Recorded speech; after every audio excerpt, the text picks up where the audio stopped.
Welcome back to the Iconic Wealth for Women podcast, where we empower women to achieve financial success and build their legacy. In today's episode, I'm going to delve into why building your online visibility is brilliant for your long-term wealth and how it can actually help you grow and scale your income moving forward. So what is online visibility? What does it even mean? Well, the key fact is it's just the start of a process where people find you. So it's how do they easily and often come across your brand. If they're going onto a search engine or into social media, how do they find you? So basically, visibility is just your, online digital assets. It's around how people find you. What if they're interested in you? When they search for you, what do they find? So I love playing a little exercise is go to Google, put in your name and see what comes up, because that's the start of your digital asset. So digitally, you want things to come up like your LinkedIn profile so people can find you really fast. LinkedIn is one of the highest ranking sites.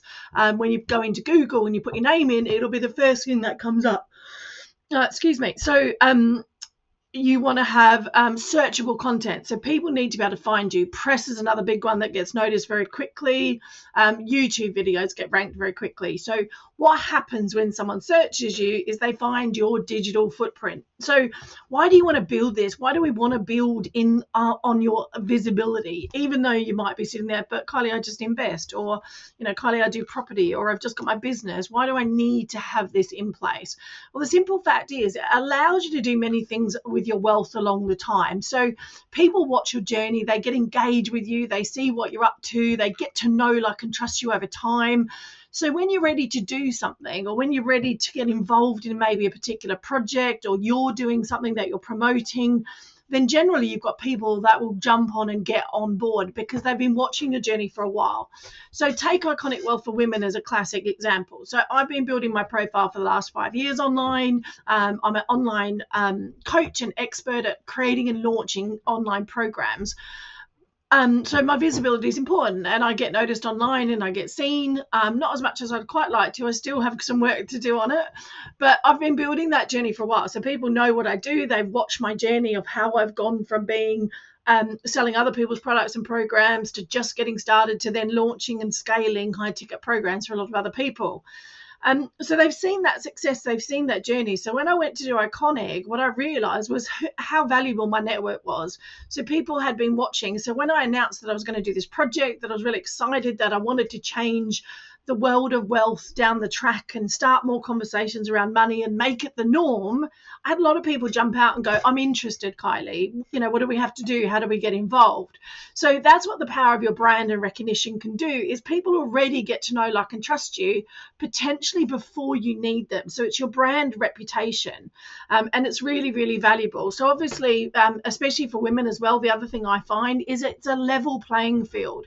So when I was back in real estate and I was running a business in real estate in London, we didn't have social media like we do today. When I was in the sales, our brand reputation was built by leaflet dropping, by getting to know the locals in the area. So by getting involved in community events, things like that. We didn't have as big a digital age as we do now, a digital profile.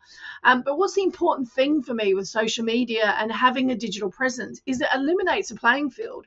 Anyone can do it. Anyone can set up an email list and start building their list. Anyone can set up a platform. There's so many amazing tech platforms that it's easy to do nowadays. You don't have to be a tech wizard. In our time, you had to be a programmer to be able to do anything like you can now with systems and processes. So it's leveled out the playing field. So it's allowed women really a lot of the time to compete more with other big businesses and other brands and men, and because there's no barriers to entry when it comes to building your online business other than getting to know a bit of know-how. So, and the other thing obviously it can do is it can bring in things like, it can obviously attract in clients if you're trying to build your business. It opens up opportunities for growth and expansion. So, having a following on social media, for example, could get you sponsors. It could get you investors. Having another following could be that it opens up doors for speaking opportunities, maybe into new markets that you've not thought about. So again, it allows you to grow in different ways when you need it, and potentially also secure funding. So, a lot of times investors are watching on the sideline. They're waiting to see what you're doing, what's happening, especially if you're in the property and business space. They will watch your journey before they will invest in you. So again, but having that online profile really allows you to build your brand in a way that you want to build it. So what is a digital brand? How do you create your brand identity? Well, for me, there's two core elements to creating your digital brand. One of them is obviously the visibility side of things. So this is your digital identity, I guess, in relation to what most people think about their brand. It's your colors, it's your logos, it's your, the type of brand voice you want. Are you really serious and professional? Are you a bit fun and quirky? Like, that's your brand elements. They're the visual side of your brand. But what really constitutes an amazing brand is actually your brand values. It's your mission. It's your vision for what you want to build. It's the deep values that you believe in. So like one of mine is I believe every woman should have the freedom of choice. Goldie Hawn did this in a brilliant video around money is not about making the world easier. Money is about giving people the freedom of choice. And then you can choose whether you want to be in a relationship or not with the person that you're with, not because you have to be because you're stuck there financially. So financial independence is one of the big things I believe in because it gives you freedom of choice. It gives you a choice to go and travel the world if you want to go and travel it. It gives you a choice to help your family where you need it, maybe give back to society. So that's one of my very strong brand values and vision in relation to what I want to do long term in my business, but also what I truly deep down believe in. So what are your brand values, your mission? What do you want to achieve? So I know my mission is to help more women talk about money and wealth, make it the norm. We want to make investing an everyday thing. We want to make help women take a risk if they want to take a risk. Well, what they see as a risk may not be as a risk as well. So that could be diversifying your portfolio. It could be getting into some bigger deals maybe you've not thought about doing. I was talking to a lady the other day that's looking at a business she's looking at purchasing a business that's up to 5 million, and she's just like gobsmacked that she could potentially get into this business. So it's about getting women to think bigger, think more broadly in relation to where they want to go, and building real legacies, not just enough income to get you through. So that's the two core elements of a brand for me. It's the identity, it's who you are, it's what you stand for, it's your deep understanding of what you desire. And then obviously it's the visual element. How do you communicate that? What's your color palettes? What's your fonts? All that sort of thing is then. And then the thing that brings it all together is how you get that message out there is your storytelling. So this is your stories around your brand identity. So for example, one of my stories, a lot of the times when I get into the online space and I see the coaching space, a lot of coaches are just trained coaches for a couple of weeks and then they are great marketers. They've never really built businesses, where one of my stories is I've built a multi-six-figure real estate business before I come into the coaching space. So I was in the bricks and mortar businesses and the small businesses scaling before I got into coaching. So that's one of my brand stories. I own that I have real bricks and mortar experience compared to a lot of other coaches. So what are some of your brand identities? My other one is around, I love to travel. So I travel a lot and I don't have kids. It was something that's never happened for me. And so I talk about my journey less trodden, less kind of followed, in the fact that I didn't fit the traditional norm of becoming a mum and, all that sort of thing. And how has that affected my life and the impact and those sorts of things. So what are your brand stories around why you do what you do and what's an inspiration to other people? And that for me ties your brand together. It's the message, it's the brand, it makes you relatable, but it brings your brand to life. So how do you build that brand? So let's get into a few practical things of how you build your brand. Well, the first thing is consistency. So you've got to be consistent, I guess, across your platform. So whether that's your website, whether that's LinkedIn versus Facebook or Instagram or whatever it is, you want to, and in your documentation, in your, say you're running a workshop, in your workshop, everything really should flow. So you want to see some consistency across your brand. That's the most important thing because it helps you reinforce and get people to recognize your brand instantly. So a lot of people know my colors of my brand now. When they see something to design, they know that that's my color, and I reinforce it with a lot of the things I do with websites and social media templates, things like that. So people know my brand and the color of my brand. So you want to have that consistency across your platform so people can easily recognize that it's you. And also that's about the feeling as well. So if you think about someone like Jaguar, for example, one of my favorite brands, I don't know why, it's a car brand, but I always think it's really slick, it's professional, it gives a classiness and elegance to it. So what are your emotional type of words that describe your brand? And you want to make sure it makes them feel like that. So, I want mine to be a bit of fun, excitement, but also still professional. That's what I want to do. So, what's the feeling you want to give? Mine's inspiration. I want to make sure that women feel like they can achieve whatever they want to achieve. So is it inspiring? And then you want to bring that back into your website design as well. So if you're doing any website pages, landing pages, whether you're doing opt-ins, sales pages, event planning, is again, really, really embrace that brand as much as you can and bring it forward in it. And then obviously your social media presence, your brand should be reflected through your posts, through your, the images that you use, the design that you use. And there's some really incredible brands out there that really, really do this really well. And you notice it. You notice how slick it is in relation to what they do. Now, that doesn't mean everything has to be designer. It doesn't have to be, all glossy and roses. It's about you staying consistent. So when I first got started in the coaching space, I worked with a lot of women that were in a particular coaching program that felt like they all had to take photos of themselves in front of the Eiffel Tower, and that would be their pretty picture for the day. So they were literally, modeling each other in relation to what they thought their brand had to be. And I tried to model that, and I was just like, but this is not me. I'm not a designer girl. Like, give me a pair of, I don't know, casual pants down the street and I'm a happy girl. I don't do designer stuff. I don't know why. It's just never been my thing. I'd rather travel. I'd rather have experiences. I'm an experience type girl than I am a designer girl.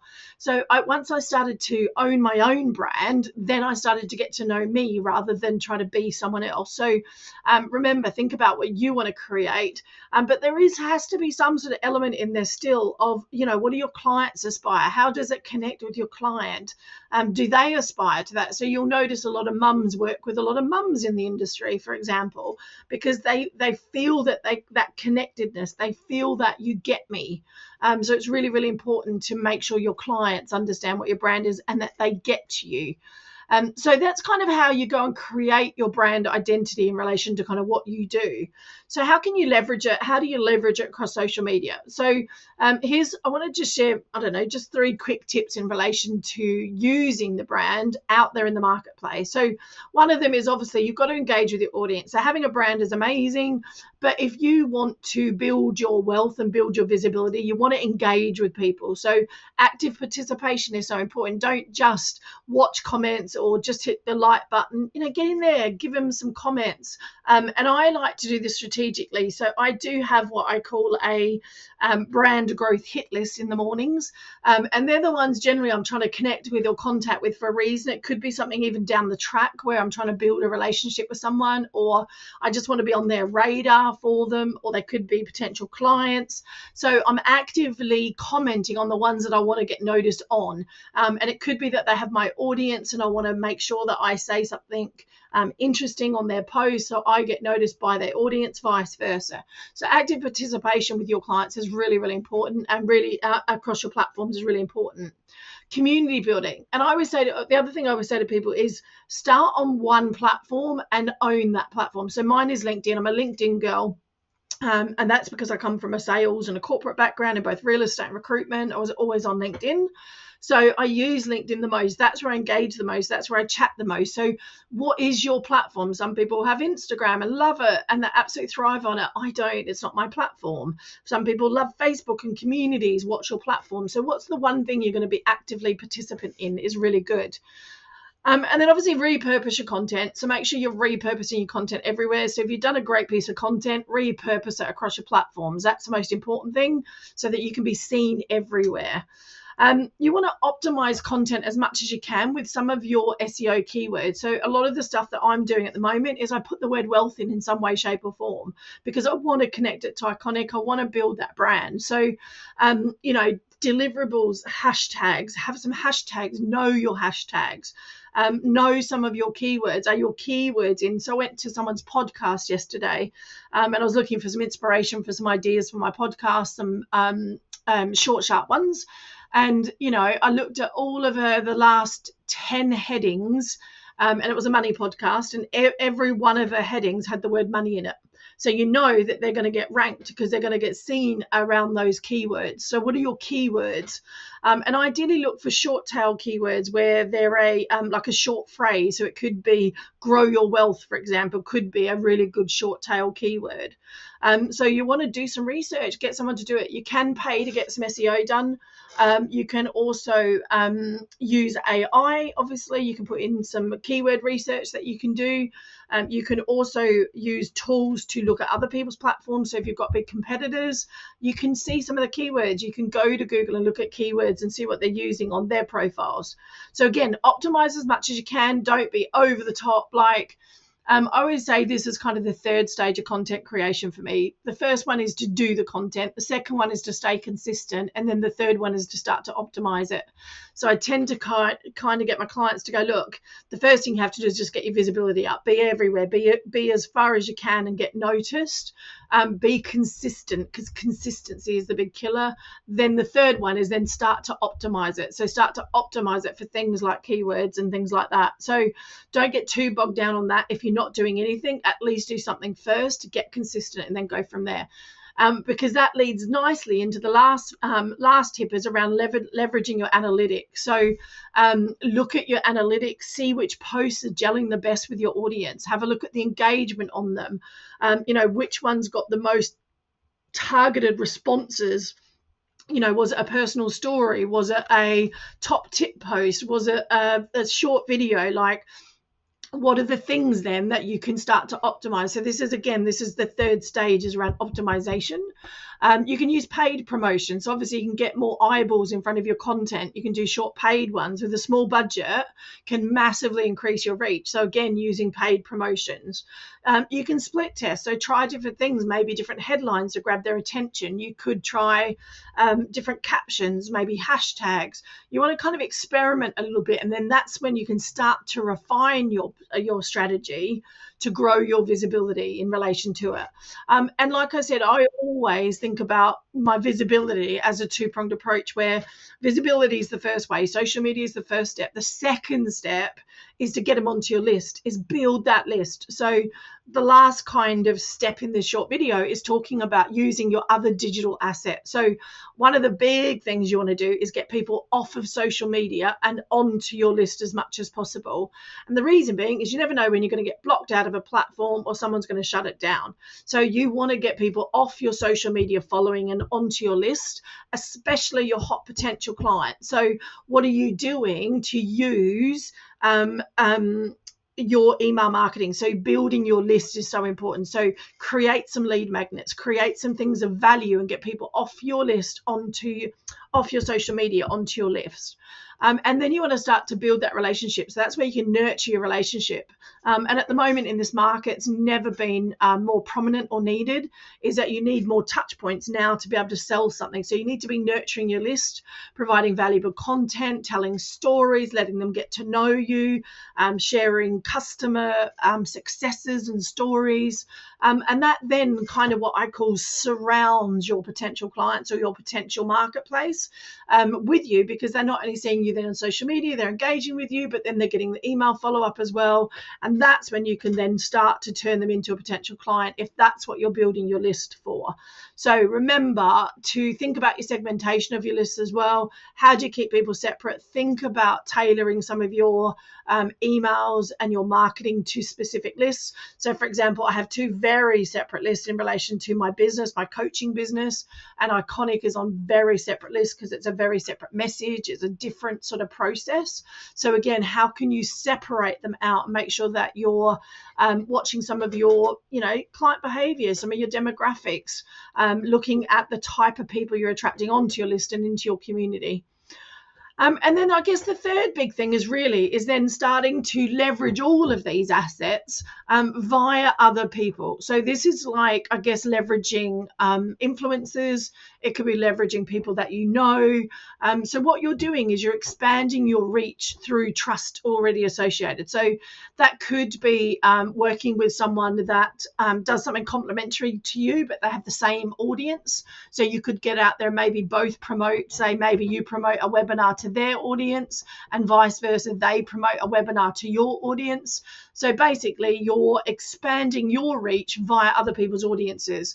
You could go and do a live training in relation to someone else's network. You could go on a podcast. Podcast interviews obviously get you in front of their audiences. So basically you're leveraging other people's audiences and identifying some of the influencers maybe in your marketplace. So you grow by association. You grow by association. You grow by the network. And you basically, I guess, create another level of trust, authenticity, because you get to know the people and you get to know their audience as well.